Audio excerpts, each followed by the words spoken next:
આજે ગુજરાતી ખાટી મીઠી દાળ બનાવીશું અને મેઇન રેસીપી દાળની છે. સાથે આખી ગુજરાતી થાળી પણ હું બનાવવાની છું, પરંતુ રેસીપી મેં દાળની ઉતારી છે.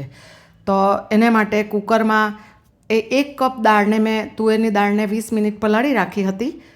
તો હવે એની અંદર 2 ખારેક પલાળીને કટ કરીને ઉમેરી છે, અડધી ટીસ્પૂન જેટલી મેથી દાણા, અને આ સિઝનમાં મેં કારેલા સૂકવેલા હતા તો એ 6 થી 7 ઉમેર્યા સ્લાઈસ, અને 1 ટામેટું ઉમેરીને મીડિયમ ફ્લેમ પર 4 સીટી જેટલું કૂક કરી લીધું છે.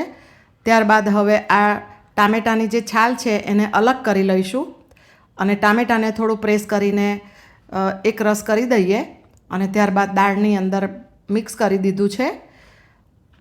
હવે રવઈ વડે દાળને સારી રીતે હલાવી લઈએ. ત્યારબાદ જે તપેલીમાં દાળ બનાવવાના છે એમાં ઉમેરીને લગભગ 1.5 ગ્લાસ જેટલું પાણી ઉમેર્યું અને 1 મુઠ્ઠી જેટલા સિંગદાણા પલાળીને ઉમેર્યા. અને આ સરગવાનો પાવડર છે એ કેવી રીતે બને એની રેસીપી મેં મૂકી હતી. તો 1 ટીસ્પૂન જેટલો ઉમેર્યો, 2 ટીસ્પૂન ધાણા જીરું, લાલ મરચું 1 ટીસ્પૂન અને ½ ટીસ્પૂન હળદર ઉમેરી છે.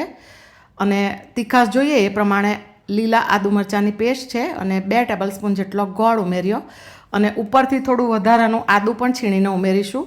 આ દાળમાં બહુ જ સરસ લાગશે આદુનો થોડો આગળ પડતો સ્વાદ. અને ગેસની ફ્લેમને મીડિયમ રાખીને દાળને સારી રીતે ઉકળવા દઈશું. થોડા કઢી પત્તા ઉમેર્યા છે. કંસાર, રીંગણ બટાકાનું શાક અને ખમણની રેસીપીનો વિડીયો મેં આ ચેનલ પર મૂકેલો છે. થોડી કોથમીર દાળ ઉકાળતી વખતે ચોક્કસ ઉમેરવાની અને સ્વાદ પ્રમાણે મીઠું ઉમેરીશું. અને હવે એક વઘાર તૈયાર કરીએ. તો તેલ મૂકીને અંદર રાઈ, જીરું, હિંગ, સૂકા લાલ મરચાં ઉમેર્યા છે અને ગેસ બંધ કર્યા બાદ 1/4 ટીસ્પૂન જેટલો હળદર, ધાણા જીરું અને લાલ મરચાંનો પાવડર ઉમેર્યો અને થોડા કોથમીર ઉમેરી છે અને વઘાર દાળની અંદર ઉમેર્યો અને લગભગ 10 થી 12 મિનિટ મેં દાળને ઉકળવા દીધી હતી.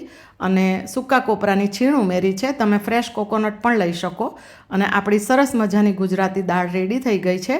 તો થોડી કોથમીર ઉમેરીશું અને 3 ટીસ્પૂન જેટલો લીંબુનો રસ ઉમેર્યો. તમે આમલી પણ પલાળીને ઉમેરી શકો.